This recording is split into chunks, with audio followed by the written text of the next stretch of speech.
শুধুমাত্র আজকে তামিম ইকবালরা এভাবে রিটায়ারমেন্টে যায় না, এর পেছনে অনেক কিছু রয়েছে। আমরা কিন্তু এগুলো প্রত্যক্ষভাবে দেখেছিও।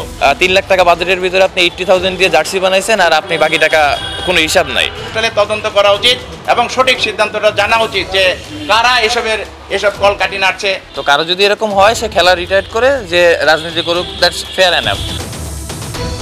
পরিবর্তিত প্রেক্ষাপটে একগাদা অনিয়মের অভিযোগ ক্রিকেটার থেকে শুরু করে সংগঠক সবার মুখে। কেউ কথা বলছেন ক্যামেরার সামনে, কেউ সোশ্যাল মিডিয়ায় স্ট্যাটাস দিয়ে। যারা একেবারেই মুখ বুজেছিলেন তারাও আসছেন সামনে সরব অন্যায়ের প্রতিবাদে। কিন্তু কে এত সব অভিযোগ শুনবে? ক্রান্তিকালে বিসিবি যে অভিভাবক শূন্য হয়ে অনিশ্চিত ভবিষ্যৎ থেকে আলোর পথ খুঁজছে। 25 পরিচালকের বেশিরভাগই লাপাত্তা। তবে জালাল ইউনুস, মাহবুব আনাম, আকরাম খান, ইফতেখার আহমেদ মিঠু, সাজ্জাদুল আলম ববিদের মতো অভিজ্ঞ এবং প্রভাবশালী পরিচালকরা নয়া উপদেষ্টার সঙ্গে প্রথম দিনেই বসেছেন আলোচনার টেবিলে। প্রশ্ন একটাই, নতুন বাংলাদেশে বিসিবিকেও নতুন রূপে ফিরতে হলে কতটা দূর পথ পাড়ি দিতে হবে? 2007 সালের আগস্ট মাসে আসলে লেফটেন্যান্ট জেনারেল সিনা ইবনে জামালির আন্ডারে যে বোর্ডটা ছিল সেই বোর্ডে আপনারা ছিলেন, কাজ করেছেন।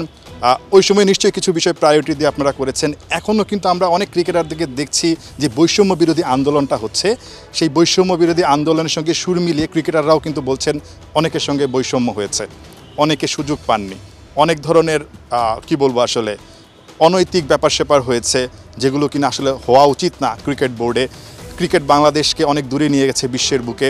ঠিক এই জায়গাটায় যারা নতুন আসবেন তাদের দায়িত্বটা আসলে কি হবে? ক্রিকেটারদের কথাও তো আসলে শুনতে হবে। অনেকে আসলে যেহেতু এই বিষয়গুলো সামনে তুলে আনছেন। না, আপনি দেখেছেন অনেক কিছু তদন্তই আমরা চেয়েছি, আপনারা চেয়েছেন।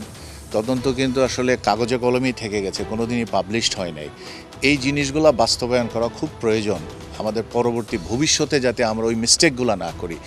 এখন যারা এই কথাগুলো বলছেন যে বৈষম্য এখানেও হয়েছে, অবশ্যই এটাতে নতুন বোর্ড যদি আসে তাদের এটা অবশ্যই দেখা প্রয়োজন এবং অবশ্যই সেই ব্যবস্থাটা রাখা উচিত যাতে এই বৈষম্য না হয়। কারণ এটা একটা ওপেন জায়গা, অনেকেই কষ্ট করেন। একটা খেলোয়াড় তার জীবনে 10-15 বছর সময় নিয়োগ করার পরেই কিন্তু জাতীয় দলে খেলার মতনভাবে নিজেকে তৈরি করেন।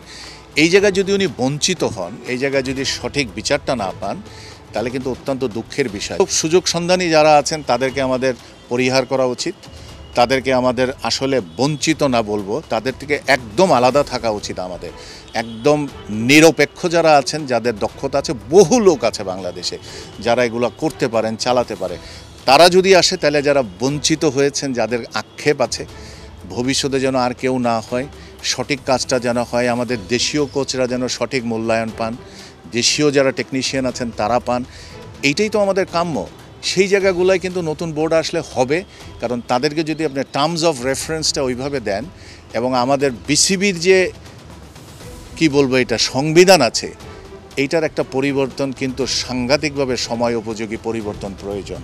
এই জায়গায় কিন্তু আপনি দেখেছেন কিনা আমি জানি না, এখানে কাউন্সিলরশিপগুলো কিভাবে দেওয়া হয়, কাউন্সিলরের ভোটেই আমরা ইলেক্টেড হয়ে আসছি। সুতরাং আপনি যদি কোনোভাবে রাজনৈতিকভাবে যদি এটার উপরে আপনার ক্ষমতায়ন করতে পারেন, আপনার মতন করেই আসবে। একটা কথা এখন আপনাকে বলতেই আমি চাই, 3rd ডিভিশন কোয়ালিফাইং রাউন্ডে একটা টিম দিতে এখন আমাকে 5 লাখ টাকার উপরে এন্ট্রি ফি দিতে হয়।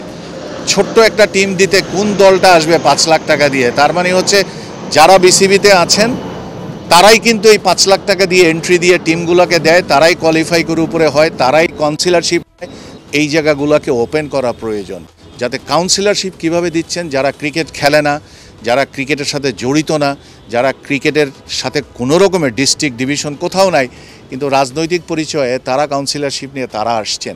আরেকটা হচ্ছে কোনো একটা জায়গায় সংবিধানের পরিবর্তন আনতে হবে। আপনি 2 টেনিয়ারের বেশি আপনি এখানে দায়িত্বে আসতেও পারবেন না, even if you are elected. এরকম না করলে নতুন লিডারশিপ কখনো পাবেন না, কখনোই আপনি চমক দেখতে পারবেন না। একই মানুষ একই কাজ